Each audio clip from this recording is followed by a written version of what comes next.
नमस्कार दोस्तों, स्वागत है आपका। आपके साथ मैं हूं आशिमा त्यागी। दोस्तों, आज का वीडियो बेहद खास है। बेहद गंभीर मुद्दे पर हम बात करने जा रहे हैं। नेपाल में आग लगी है, संसद भवन धू धू कर जल रहा है। प्रधानमंत्री केपी ओली को जनता ने गद्दी से उतार दिया है। राष्ट्रपति रामचंद्र पौडेल ने भी इस्तीफा दे दिया है। काठमांडू की सड़कों पर हजारों प्रदर्शनकारी सुरक्षा कर्मियों से हथियार छीनते हुए, मंत्रियों को दौड़ा दौड़ा कर पीटते हुए, ये दृश्य सिर्फ नेपाल के नहीं है, ये गुस्सा है उस जनता का भी जिसे बरसों से बेरोजगारी, महंगाई और भ्रष्टाचार ने लहूलुहान कर रखा है। तस्वीर देखिए दोस्तों। लेकिन इस बार एक और दिलचस्प बात है। प्रदर्शनकारी सिर्फ अपनी सरकार से नहीं, बल्कि भारतीय मीडिया से भी खफा है। नेपाल के सियासी भूचाल के बारे में बात करते हैं। नेपाल की राजधानी काठमांडू है, जहां संसद भवन को गुस्साए युवाओं ने आग के हवाले कर दिया। सभी फ्लाइट कैंसिल, हेलीकॉप्टर आसमान में उड़ान भरने को तैयार, और खबर आई कि प्रधानमंत्री समेत कई मंत्री देश छोड़कर भाग गए, फरार हो गए। प्रदर्शनकारियों का आरोप है कि ओली सरकार सिर्फ बिजनेसमैन के लिए काम कर रही थी, और यही नाराजगी थी प्रदर्शनकारियों में। गरीबों और बेरोजगारों की कोई सुनवाई सरकार की तरफ से नहीं हो रही थी। भ्रष्टाचार की सारी हदें पार हो गई और देश में बेरोजगारी चरम पर है। वहीं महंगाई ने आम आदमी का जीना मुश्किल कर दिया। ये तमाम वो मुद्दे हैं जिसको लेकर ये प्रदर्शनकारी नाराज थे, और ऊपर से सरकार का घमंड, जिसने जनता को सड़क पर उतरने के लिए मजबूर कर दिया। ये आप तस्वीर में देख रहे हैं। जनता का आवेश है, ये आक्रोश है, ये उन तमाम मुद्दों को लेकर जो जनता के हित के होने चाहिए, वो तमाम पहलुओं को लेकर जो जनता के हित के लिए कदम उठाए जाने चाहिए थे, वो सरकार की तरफ से नहीं किए जा रहे थे। और साथ ही साथ सरकार अपने ही घमंड में, अपने ही वर्चस्व में कहीं ना कहीं रमी नजर आ रही थी। और कहते हैं ना कि ये जनता ही है जो फर्श से अर्श पर ले जाती है और अर्श से फर्श पर भी ले जाती है। और देखिए, नेपाल में अब यही हो रहा है। तो महंगाई, बेरोजगारी, इन तमाम मुश्किलों ने कहीं ना कहीं लोगों का जीना मुहाल कर दिया, और सरकार के घमंड से आक्रोशित ये जनता सड़क पर उतरी और अपने आक्रोश, अपनी नाराजगी को जाहिर किया। और नाराजगी इतनी कि अब सत्ता से ही बेदखल केपी ओली को कर दिया गया। तो ये नौबत क्यों आई, ये सियासी भूचाल नेपाल में क्यों मचा हुआ है, ये तो मैंने आपको बताया दोस्तों।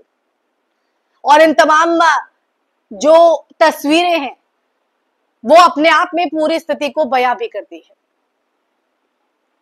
जनता का आक्रोश क्यों है ये आपने समझा, लेकिन इस पूरी परिस्थितियों के बीच भारतीय मीडिया की भी थू थू हो रही है। क्यों दोस्तों? अब ये सोचिए कि ये गुस्सा सिर्फ ओली सरकार पर नहीं है। नेपाली प्रदर्शनकारी भारतीय मीडिया से भी नाराज है, इसलिए भारतीय मीडिया की थू थू हो रही है।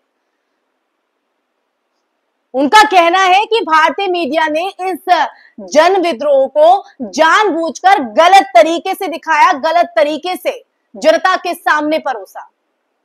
असली मुद्दा बेरोजगारी और भ्रष्टाचार है, लेकिन हमारे चैनल इसे सोशल मीडिया बैन जैसे मुद्दों तक सीमित कर दिखा रहे हैं। ये वही भारतीय मीडिया है दोस्तों जो जब पंजाब में बाढ़ आई तो राहुल गांधी को मलेशिया जोड़कर हेडलाइंस बनाता है, बड़ी बड़ी हेडलाइंस दिखाता है। लेकिन क्या कभी किसी ने हिम्मत की कि वो लिखे कि मणिपुर में आग और मोदी विदेश यात्रा पर, किसानों पर मार, मोदी को मोर से प्यार? ये सवाल सिर्फ नेपाल के लिए नहीं है, हमारे मीडिया के चरित्र पर भी कहीं ना कहीं उठते हैं दोस्तों। इसलिए पड़ोसी देशों से सबक लेने की जरूरत है। जरा नजर डालिए, श्रीलंका में जनता का गुस्सा राजपक्षे परिवार को सत्ता से बाहर कर चुका है। बांग्लादेश की बात करें तो बांग्लादेश में भी अवामी लीग की सरकार को ऐतिहासिक विरोध झेलना पड़ा, जिसकी तस्वीर हमने देखी। और अब नेपाल में प्रधानमंत्री ओली की सत्ता ढह गई। उनका घमंड, उनका वर्चस्व उनको ले डूबा। तो दोस्तों, एक पैटर्न तो साफ दिखाई देता है कि जब जनता को सुनने वाला कोई नहीं होता, जब भ्रष्टाचार और बेरोजगारी हद पार कर देती है तो जनता सड़कों पर उतर आती है। चाहे फिर वो राष्ट्रपति हो या प्रधानमंत्री, कोई कुर्सी सुरक्षित नहीं रहती है।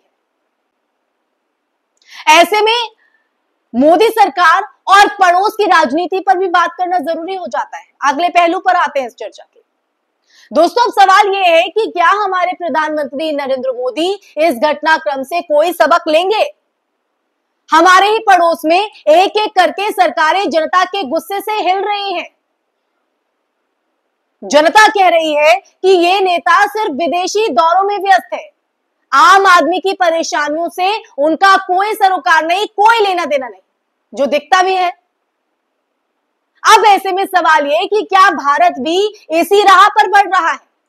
बेरोजगारी, महंगाई, किसानों के आंदोलन, मणिपुर जैसी त्रासदियां, क्या ये संकेत नहीं है कि भारत को भी अपनी लोकतांत्रिक व्यवस्था पर पुनर्विचार करना चाहिए? अब आते हैं अगले पॉइंट पर। अगला पहलू, मीडिया का पतन।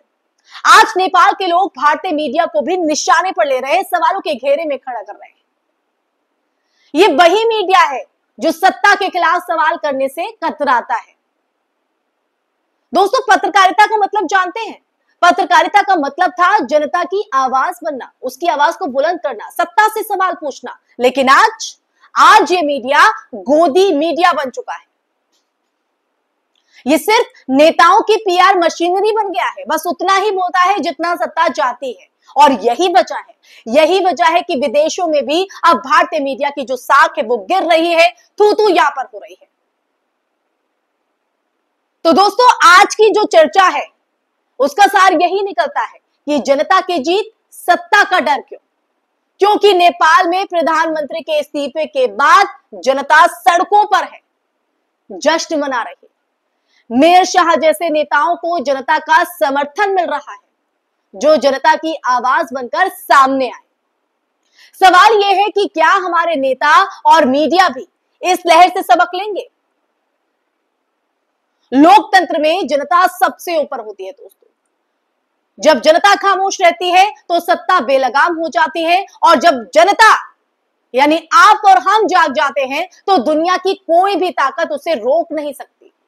नेपाल की संसद की आग सिर्फ वहां की नहीं, ये आग पूरे दक्षिण एशिया के नेताओं के लिए एक चेतावनी है। तो ऐसे में इस पूरे चर्चा की अगर अंत में आए तो बारी है कॉल टू एक्शन की। और एक्शन वो दोस्तों, अगर आप भी ये मानते हैं कि मीडिया को सत्ता से सवाल करने चाहिए तो इस वीडियो को ज्यादा से ज्यादा शेयर कीजिए। इसी के साथ इस चर्चा में यही विराम लगाऊंगी, फिर हाजिर होंगे एक नए विषय के साथ। हमारे चैनल को सब्सक्राइब करना नहीं भूलेगा, और साथ ही साथ इस चर्चा को लेकर, आज के इस वीडियो को लेकर आपके जहन में क्या राय है, क्या विचार उठ रहे हैं, कौन से सवाल हैं जो आप सीधा सत्ता से करना चाहते हैं, कमेंट बॉक्स में कमेंट करके जरूर बताइएगा दोस्तों। इसी के साथ आप लोगों से इजाजत लेना चाहूंगी। नमस्कार।